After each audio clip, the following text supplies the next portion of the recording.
To my YouTube channel friends, ಇವತ್ತು ನೋಡಿ cross ಬೆಲ್ಟ್ನ ಯಾವ ರೀತಿಯಾಗಿ ಅಟ್ಯಾಚ್ ಮಾಡಬೇಕು ಅಂತ. ಕ್ರಾಸ್ ಬೆಲ್ಟ್ ನೋಡಿ ಈ ಥರ ಸ್ಮೂತ್ ಇರುತ್ತೆ, ಫ್ಯಾಬ್ರಿಕ್ಕು ತುಂಬ ಸ್ಮೂತ್ ಇರುವಾಗ ನಾವು ಇದನ್ನು ನಾನು ಡಬಲ್ ಮಾಡ್ಕೊಂಡಿದ್ದೀನಿ. ಈ ಥರ ಅಂದರೆ ಎರಡೆರಡು ಪೀಸನ್ನ ಕಟ್ಟಿಂಗ್ ಮಾಡ್ಕೊಂಡಿದ್ದೀನಿ. ಇದನ್ನು ಹೇಗೆ ಅಟ್ಯಾಚ್ ಮಾಡೋದು ಅಂತ ತೋರಿಸ್ತೀನಿ. ಸ್ಟಿಫ್ನೆಸ್ ಬರಬೇಕು ಎರಡೂ ಕಡೆ, ಅದನ್ನು ನಾವು ಹೇಗೆ ಮಾಡಬೇಕು ಅಂತ ಈ ವಿಡಿಯೋದಲ್ಲಿ ತೋರಿಸ್ತಾ ಹೋಗ್ತೀನಿ. ಪ್ರತಿ ವಿಡಿಯೋದಲ್ಲಿ ಚೇಂಜಸ್ ಇರುತ್ತೆ. ಅದು ಕೆಲವು ವಿಡಿಯೋಗಳಲ್ಲಿ ಬೇರೆ ಬೇರೆ ಥರ ಆದಂಥ ಸ್ವಲ್ಪ ಚೇಂಜಸ್ನ ನಾವು ಮಾಡ್ಕೋಬೇಕಾಗುತ್ತೆ. ನೋಡಿ, ಫ್ಯಾಬ್ರಿಕ್ ಬಂದು ತುಂಬ ಟ್ರಾನ್ಸ್ಪರೆಂಟ್, ಅಂದರೆ ಸ್ಮೂತ್ ಫ್ಯಾಬ್ರಿಕ್ ಇದೆ. ಈ ಫ್ಯಾಬ್ರಿಕ್ಕನ್ನ ಸ್ವಲ್ಪ ಒಂದೇ ಲೇಯರ್ ಕೊಟ್ಟಾಗ ಇದು ಎರಡು ಲೇಯರ್ ಮಾಡಿದ್ರೂ ತುಂಬ ಮೆತ್ತಗಿರೋದ್ರಿಂದ ನಮಗೆ ಡಬಲ್ ಪಟ್ಟಿ ಬೇಕಾಗುತ್ತೆ. ಅದನ್ನು ಅಟ್ಯಾಚ್ ಮಾಡೋದ್ರ ಬಗ್ಗೆ ನಾನು ಇವತ್ತು ತೋರಿಸ್ಕೊಡ್ತೀನಿ. ಈ ವಿಡಿಯೋದಲ್ಲಿ ಏನಂತಂದರೆ, ನಾರ್ಮಲಾಗಿ ಎಲ್ಲರೂ ಕ್ರಾಸ್ ಬೆಲ್ಟ್ ಅಟ್ಯಾಚ್ ಮಾಡ್ತಾ ಇರ್ತಾರೆ, ಬಟ್ ಸ್ವಲ್ಪ ಸ್ಮೂತ್ ಜಾಸ್ತಿ ಇರಬೇಕಾದ್ರೆ ಯಾವ ರೀತಿ ಮಾಡಬೇಕು ಅನ್ನೋದ್ರ ಬಗ್ಗೆ ಮಾತ್ರ ಇದ್ರದ್ದು ಕ್ಲಿಪ್ಪಿಂಗ್ಸ್ ಹಾಕ್ತಾಯಿದ್ದೀನಿ. ಕ್ರಾಸ್ ಬೆಲ್ಟ್ ಮಾಡೋದು ಈಸಿ. ನೋಡಿ, ಈ ರೀತಿಯಾಗಿ ನಾನು ಎರಡು ಫ್ಯಾಬ್ರಿಕ್ ತೊಗೊಂಡಿದ್ದೀನಿ. ಮತ್ತು ಇದರಲ್ಲಿ ನೋಡ್ಕೋಬೇಕು, ಈ ಥರ ಉಲ್ಟಾ ಸೀದೆ ಇರುತ್ತಲ್ಲ, ಆವಾಗ ನಾವು ಎರಡು ಕಡೆ ಫ್ಯಾಬ್ರಿಕ್ನ ನೀಟಾಗಿ ಇಟ್ಕೋಬೇಕು. ಫ್ಯಾಬ್ರಿಕ್ಕು ನೋಡಿ, ಇವಾಗ ಇದನ್ನು ತೋರಿಸ್ತೀನಿ, ಆಮೇಲೆ ನಿಮ್ಗೆ ಅದನ್ನು ತೋರಿಸ್ತೀನಿ. ನೋಡಿ, ಇದು ಡಬಲ್ ಇದೆ, ದೊಡ್ಡದು ಪೀಸು. ಈ ಥರ ಎರಡು ಫೋಲ್ಡಿಂಗ್ ಮಾಡ್ಕೊಂಡಿದ್ದೀನಲ್ಲ, ಎರಡು ಫೋಲ್ಡಿಂಗ್ ಮಾಡ್ಕೊಂಡಾದಮೇಲೆ ನೋಡಿ ಈ ರೀತಿ ಇಟ್ಕೊಂಡು ಒಂದು ಪೀಸ್ನ ಈ ರೀತಿ ಇಟ್ಕೊಂಡಿದ್ದೀನಿ. ಜೊತೆಗೆ ಇನ್ನೊಂದು ಪೀಸ್ನ ಈ ರೀತಿ ಇಟ್ಕೋಬೇಕು. ಸಮವಾಗಿ ಇಟ್ಕೊಂಡು ಈ ರೀತಿ ಇಟ್ಕೊಂಡಿದ್ದೀನಿ. ಈ ರೀತಿ ಇಟ್ಕೊಂಡು ಈಗ ಸ್ಟಿಚಿಂಗ್ನ ಮಾಡ್ಕೊಳ್ಳೋಣ, ತೋರಿಸ್ತೀನಿ. ಇಲ್ಲಿ ಏನು ಚೇಂಜಸ್ ಬೇಕಾಗುತ್ತೆ ಅಂತ ತೋರಿಸ್ತೀನಿ. ಈ ಥರ ಸ್ಟಿಚ್ ಮಾಡೋದ್ರಿಂದ ಬೆಲ್ಟ್ ಪಟ್ಟಿ ಅನ್ನೋದು ಸ್ವಲ್ಪ ಕರೆಕ್ಟಾಗಿ ಕುತ್ಕೊಳ್ಳುತ್ತೆ.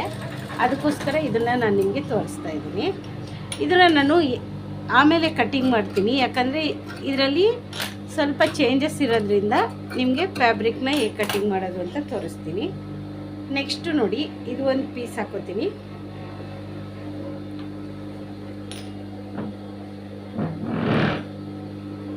ದೊಡ್ಡದು ಪೀಸ್ ಇದ್ದಾಗ ನಾವು ಉಲ್ಟಾ ಮಾಡಿ ಹಾಕ್ಕೋಬೋದು. ಈ ಥರ ಬೇರೆ ಬೇರೆ ಪೀಸ್ ಈ ಥರ ಕಟ್ಟಾಗಿದ್ದರೆ ನೀವು ಇದು ಸೀದಾದಲ್ಲಿ ಬರೋ ಥರ, ಇದು ಸೀದಾದಲ್ಲಿ ಬರೋ ಥರ ಫ್ಯಾಬ್ರಿಕ್ನ ಈ ರೀತಿಯಾಗಿ ಇಟ್ಕೋಬೇಕು.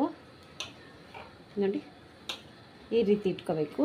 ಇಲ್ಲಿ ಕರ ಪೀಸ್ ಇದ್ದರೆ ಅದನ್ನು ನಾನು ಕಟ್ ಮಾಡ್ಕೊತೀನಿ. ಬೇಕಂದರೆ ಕೊಟ್ಕೋಬೋದು, ತೊಂದರೆ ಇಲ್ಲ. ಯಾಕಂದರೆ ಪೀಸ್ ಆಲ್ಟೇಜ್ ಇದ್ದಾಗ ನಾವು ಅದನ್ನು ಯೂಸ್ ಮಾಡ್ಕೋಬೋದು. ಆಯಿತಾ? ಈಗ ಎರಡೂ ಈ ರೀತಿ ಇಟ್ಕೋಬೇಕು. ಒಂದೊಂದು ಸರಿ ಏನಾಗುತ್ತೆ ಗೊತ್ತಾ, ನಾವು ಸಡನ್ನಾಗಿ ಸ್ಟಿಚ್ ಮಾಡುವಾಗ ಎರಡೂ ಒಂದೇ ಸೈಡ್ ಬಂದುಬಿಡುತ್ತೆ.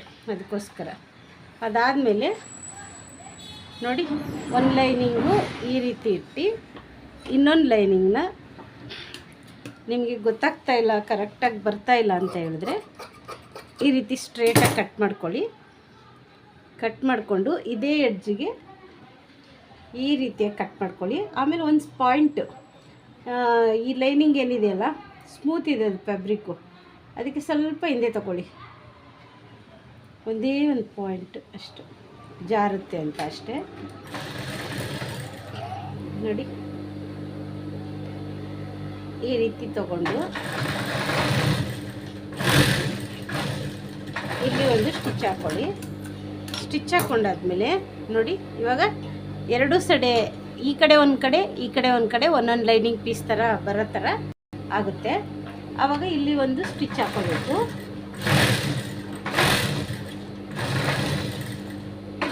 ನೋಡಿ, ಈ ರೀತಿಯಾಗಿ ಸ್ಟಿಚ್ ಹಾಕ್ಕೋಬೇಕು. ಈ ರೀತಿ ಸ್ಟಿಚ್ ಹಾಕ್ಕೊಂಡ್ಮೇಲೆ ಇದು ನಾವು ಇನ್ನೊಂದು ಬೆಲ್ಟ್ ಪೀಸ್ನ ರೆಡಿ ಮಾಡ್ಕೊಂಡಿದ್ದೀವಲ್ಲ, ಅದನ್ನು ತೆಗೆದ್ಬಿಟ್ಟು ಆಪೋಸಿಟ್ ಬರೋ ಥರ ನೋಡ್ಕೋಬೇಕು. ಇದು ನಾವೇನು ಸ್ಟಿಚ್ ಮಾಡಿದ್ದೀವಲ್ಲ ಅದು ಆಪೋಸಿಟ್ ಬರಬೇಕು, ಇದಕ್ಕೆ ಆಪೋಸಿಟಾಗಿ ಬರಬೇಕು. ಆಪೋಸಿಟಾಗಿ ಬಂದಾದ್ಮೇಲೆ ಅಲ್ಲಿ ಒಂದು ಕಿನಾರಿ, ಅಂದರೆ ಸಣ್ಣದು ಒಂದು ಸ್ಟಿಚ್ನ ಹಾಕ್ಕೋಬೇಕು. ನಾವು ಇದಕ್ಕೆ ಕಿನಾರಿ ಅಂತ ಹೇಳ್ತೀವಿ. ಆಯಿತಾ? ಒಂದು ಸ್ಟಿಚ್ ಹಾಕ್ಕೊಳ್ಳಿ ನೀಟಾಗಿ ಸಣ್ಣದಾಗಿ. ಅದಾದಮೇಲೆ ನೀವು ಫಸ್ಟೇ ಫ್ಯಾಬ್ರಿಕ್ನ ಕಟ್ ಮಾಡೋಕ್ಕೆ ಹೋಗಬೇಡಿ. ಯಾವುದೇ ಕಾರಣಕ್ಕೂ ಅಪ್ ಆ್ಯಂಡ್ ಡೌನ್ ಬರುತ್ತೆ ಮತ್ತು ಸ್ಟಿಫ್ನೆಸ್ ಇರೋಲ್ಲ. ಅದಕ್ಕೋಸ್ಕರ ಈ ರೀತಿಯಾಗಿ ಸ್ಟಿಚ್ ಮಾಡ್ಕೊಳ್ಳಿ. ನೋಡಿ, ಈ ರೀತಿ ಸ್ಟಿಚ್ ಮಾಡ್ಕೊಳ್ಳೋದ್ರಿಂದ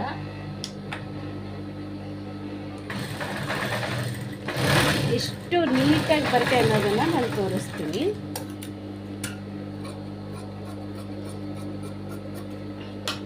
ಮತ್ತು ಬೆಲ್ಟ್ ಕೂಡ ಸ್ವಲ್ಪ ಫಿಟ್ಟಿಂಗ್ ಹತ್ರ ನೀಟಾಗಿ ಕುತ್ಕೊಳ್ಳುತ್ತೆ. ಒಂದೇ ಕಲರ್ ಫ್ಯಾಬ್ರಿಕ್ ಇಲ್ಲ ಅಂದರೂ ಕೂಡ ನೀವು ಇದಕ್ಕೆ ನಿಯರೆಸ್ಟ್ ಬೇರೆ ಫ್ಯಾಬ್ರಿಕ್ನ ನೀವು ಹಾಕೋಬೋದು, ಯಾಕಂದರೆ ಅದು ಇನ್ಸೈಡ್ ಹೋಗುತ್ತೆ.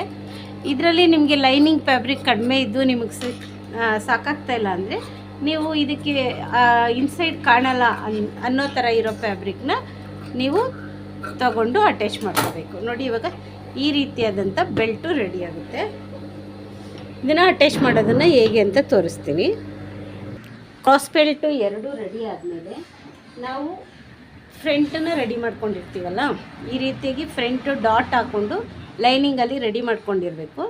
ಆಮೇಲೆ ಇಲ್ಲಿ ನೋಡ್ಕೋಬೇಕು, ನಾವು ಎಲ್ಲಿ ಇದು ಸ್ಟಿಚ್ ಹಾಕಿರ್ತೀವಲ್ಲ ಅದನ್ನು ಬಿಟ್ಟು ಈ ಪ್ಲೇನ್ ಏನಿರುತ್ತೆ ಆ ಜಾಗಕ್ಕೆ ನಾವು ಈ ಫ್ಯಾಬ್ರಿಕ್ನ ಫ್ರಂಟನ್ನ ಇಟ್ಕೋಬೇಕು.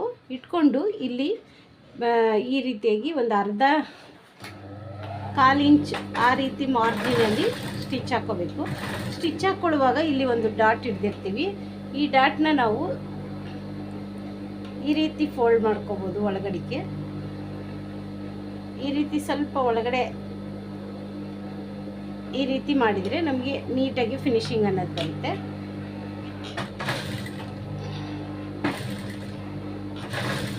ನೋಡಿ, ಈ ರೀತಿಯಾಗಿ ಬರುತ್ತೆ. ಇದಾದಮೇಲೆ ನಮಗಿಲ್ಲೂ ಕೂಡ ಇನ್ಸೈಡ್ ಒಳಗಡೆ ಪೀಸ್ ಹೋಗುತ್ತಲ್ಲ, ಇದರ ಮೇಲೆ ನಾವು ಒಂದು ಚಿಕ್ಕ ಸ್ಟಿಚ್ನ ಈ ರೀತಿ ಹಾಕ್ಕೋಬೇಕು. ಈ ರೀತಿ ಹಾಕ್ಕೊಂಡಾಗ ನಮಗೆ ಇಲ್ಲಿ ಕೂಡ ನಮಗೆ ಒಳ್ಳೆ ಫಿನಿಶಿಂಗ್ ಅನ್ನೋದು ಬರುತ್ತೆ. ಅದಾದಮೇಲೆ ಈ ಥರ ಓಪನ್ ಮಾಡಿ ಇಲ್ಲಿಂದ ಈ ರೀತಿಯಾಗಿ ರೋಲ್ ಮಾಡ್ಕೋಬೇಕು. ರೋಲ್ ಮಾಡಿಕೊಂಡು ಈ ರೀತಿ ಬಂದಾದಮೇಲೆ ಈ ಎಡ್ಜು ಮತ್ತು ಈ ಎಡ್ಜು ಇದೆರಡೂ ಸಮವಾಗಿ ಇಟ್ಕೊಂಡು ಒಂದು ಸ್ಟಿಚ್ನ ಹಾಕ್ಕೋಬೇಕು. ಇದಾದಮೇಲೆ ಈ ವಾರದಲ್ಲಿ ಎಷ್ಟು ಪೀಸ್ಗಳಲ್ಲಿ ಸ್ಕ್ಯಾಲಪ್ ಡಿಸೈನ್ ಮಾಡಿದ್ದೀನಿ ಅಂತ ನಾನು ತೋರಿಸ್ತೀನಿ.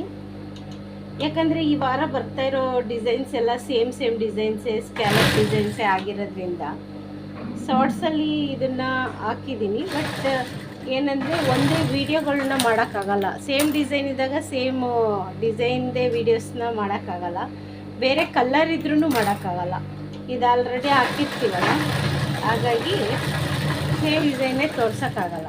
ಅದಕ್ಕೋಸ್ಕರ ಇದು ಸ್ಟಿಚ್ ಆದಮೇಲೆ ಈ ರೀತಿಯಾಗಿ ಇಟ್ಕೊಂಡು ನಿಧಾನವಾಗಿ ಈ ರೀತಿ ಫ್ಯಾಬ್ರಿಕ್ನ ಒಳಗಡೆಯಿಂದ ತೆಗಿಬೇಕು. ತೆಗೆದಾದ್ಮೇಲೆ ನೋಡಿ ಈ ರೀತಿ ಬರುತ್ತೆ. ಐರನ್ ಮಾಡಿರಿ ಬೇಕಂದರೆ, ಇಲ್ಲ ಲಾಸ್ಟಿಗೆ ಐರನ್ ಮಾಡ್ತೀರಿ ಅಂದರೆ ನೀಟಾಗಿ ಇದನ್ನು ಇಟ್ಕೊಂಡು ಈ ರೀತಿಯಾಗಿ ಮಾಡ್ಕೋಬೇಕು. ಈ ರೀತಿ ಮಾಡಿಕೊಂಡು ಇಲ್ಲಿ ಒಂದು ಸ್ಟಿಚ್ನ ಹಾಕ್ಕೋಬೇಕು. ಇದೇ ರೀತಿಯಾಗಿ ಇನ್ನೊಂದೂ ಕೂಡ ಬೆಲ್ಟನ್ನು ರೆಡಿ ಮಾಡ್ಕೋಬೇಕು. ರೆಡಿ ಮಾಡ್ಕೊಂಡಾದ್ಮೇಲೆ ನಮಗೆ ಈ ರೀತಿಯಾದಂಥ ಫಿನಿಶಿಂಗ್ ಸಿಗುತ್ತೆ. ನೋಡಿ ಎಷ್ಟು ಮಸ್ತ್ ಫಿನಿಶಿಂಗು ನಮಗೆ ಸಿಗುತ್ತೆ. ನೋಡಿ ಈ ರೀತಿಯಾಗಿ ಫಿನಿಶಿಂಗ್ ಅನ್ನೋದು ಬರುತ್ತೆ. ಕ್ರಾಸ್ ಬೆಲ್ಟು ನಿಧಾನವಾಗಿ ಪ್ಲ್ಯಾನ್ ಮಾಡಿ ಸ್ಟಿಚ್ ಮಾಡಿದ್ರೆ ಒಳ್ಳೆ ಔಟ್ಲುಕ್ ಅಂತೂ ಬರುತ್ತೆ. ಇವಾಗ ನಾನು ಸ್ಕ್ಯಾಲಪ್ ಡಿಸೈನ್ಗಳು ಎಷ್ಟು ಮಾಡಿದ್ದೀನಿ ಅಂತ ತೋರಿಸ್ತಾ ಹೋಗ್ತೀನಿ. ಈ ಬ್ಲೌಸಲ್ಲೂ ಕೂಡ ಸ್ಲೀವ್ಗೆ ಈ ರೀತಿಯಾದಂಥ ಸ್ಕ್ಯಾಲಪ್ ಇದು ಕಟ್ ವರ್ಕ್ ಡಿಸೈನ್ ಅಥವಾ ಸ್ಕ್ಯಾಲಪ್ ಡಿಸೈನ್ನ ಮಾಡಿದ್ದೀನಿ. ಇನ್ನು ಇದು ಇವಾಗ ನಿಮ್ಗೆ ಫ್ರಂಟು ಬೆಲ್ಟ್ ಅಟ್ಯಾಚ್ ಮಾಡ್ತಾ ಇದ್ನಲ್ಲ, ಹಾಗಾಗಿ ಫಿನಿಶಿಂಗ್ ಇನ್ನೂ ಮಾಡಿಲ್ಲ. ಇದೆರಡು ಸ್ಲೀವು. ಬ್ಯಾಕಿಗೆ ನಾನು ಈ ರೀತಿಯಾದಂಥ ಡಿಸೈನ್ಸ್ನ ಕೊಟ್ಟಿದ್ದೀನಿ.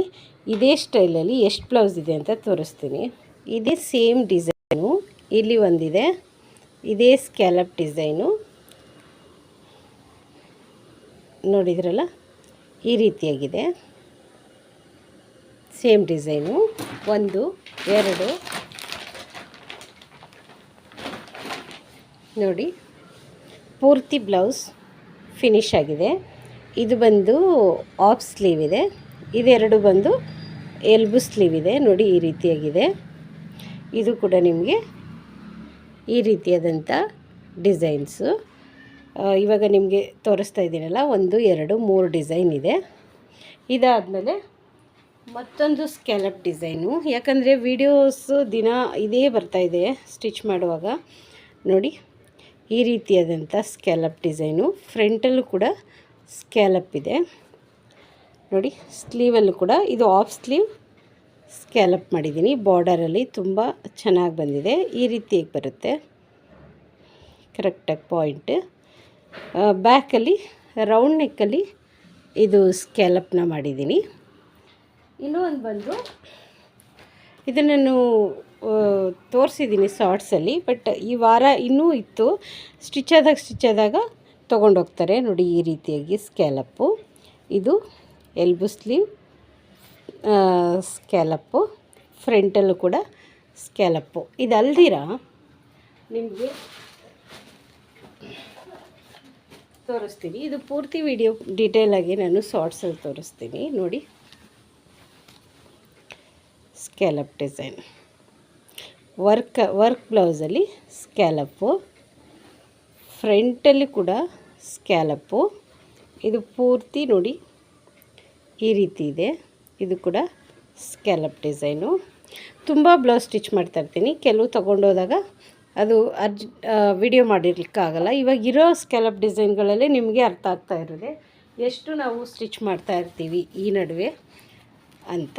ಇದು ಕೆಲವು ಸರಿ ವಿಡಿಯೋ ಮಾಡಬೇಕು ಅಂದ್ಕೊಳ್ತೀನಿ, ಬಟ್ ಎಲ್ಲ ಸೇಮೇ ಆಗಿಬಿಡುತ್ತೆ ಅಂತೇಳಿ ಮಾಡಲ್ಲ ನೋಡಿ. ಇದ್ರದ್ದು ಶಾರ್ಟ್ಸಲ್ಲಿ ನಾನು ತೋರಿಸ್ತೀನಿ. ಇದು ನೋಡಿ, ಇದು ಸ್ಕ್ಯಾಲಪ್ಪು, ಕೈಗೆ ಈ ರೀತಿಯಾಗಿ ಬಂದಿದೆ. ಇದು ಕೂಡ ಸ್ಕ್ಯಾಲಪ್ ಡಿಸೈನು ಕಾಣಿಸ್ತಾ ಇದೆಯಲ್ಲ. ನೆಕ್ಸ್ಟ್ ಬಂದು ಇನ್ನೂ ಒಂದಿದೆ ನೋಡಿ. ಇದು ಇನ್ನೂ ಉಕ್ಸು ಎಮ್ಮಿಂಗ್ ಎಲ್ಲ ಈ ಮೇಲೆ ಏನು ತೋರಿಸ್ತಾ ಇದ್ದೀನಿ ಆ ಬ್ಲೌಸ್ಗಳು ರೆಡಿಯಾಗಿಲ್ಲ. ಇದು ಬ್ಯಾಕ್ ಬಟನ್ನು, ಫ್ರಂಟಲ್ಲಿ ಬೋಟ್ ನೆಕ್ಕಲ್ಲಿ ಸ್ಕ್ಯಾಲಪ್ನ ಮಾಡಿದ್ದೀನಿ. ಮತ್ತು ಸ್ಲೀವ್ಗೆ ಇದಕ್ಕೆ ಸ್ಕ್ಯಾಲಪ್ ಇಲ್ಲ, ಬ್ಯಾಕ್ ಇದೆ ನೋಡಿ. ಬ್ಯಾಕಲ್ಲಿ ಈ ರೀತಿಯಾಗಿ ಇಲ್ಲಿ ಉಕ್ಸ್ ಬರುತ್ತೆ, ಕೆಳಗಡೆ ಮಾತ್ರ ಇದು ಸ್ಕ್ಯಾಲಪ್ ಡಿಸೈನ್ ಬಂದಿದೆ ನೋಡಿ. ಕೆಳಗಡೆ ಮಾತ್ರ ಈ ಶೇಪ್ನ ತೊಗೊಂಡಿನಿ. ಈಗ ನೋಡಿದ್ರಲ್ಲ ಎಷ್ಟು ಡಿಸೈನ್ ಸ್ಕ್ಯಾಲಪ್ ಬ್ಲೌಸ್ಗಳು ಅಂತ. ಹಾಗಾಗಿ ಪ್ರತಿ ಒಂದು ಬ್ಲೌಸ್ಗಳಲ್ಲೂ ಇದೇ ಟ್ರೆಂಡಿಂಗ್ ಆಗಿ ಓಡ್ತಾ ಇರೋದ್ರಿಂದ ತುಂಬ ನೋಡಿ ನಿಮ್ಮ ಮುಂದೆನೇ ಇಷ್ಟು ಬ್ಲೌಸ್ಗಳು ಇನ್ನೂ ಸ್ಟಿಚ್ ಆಗಿದೆ, ಬಟ್ ಇನ್ನೂ ರೆಡಿಯಾಗಿಲ್ಲ.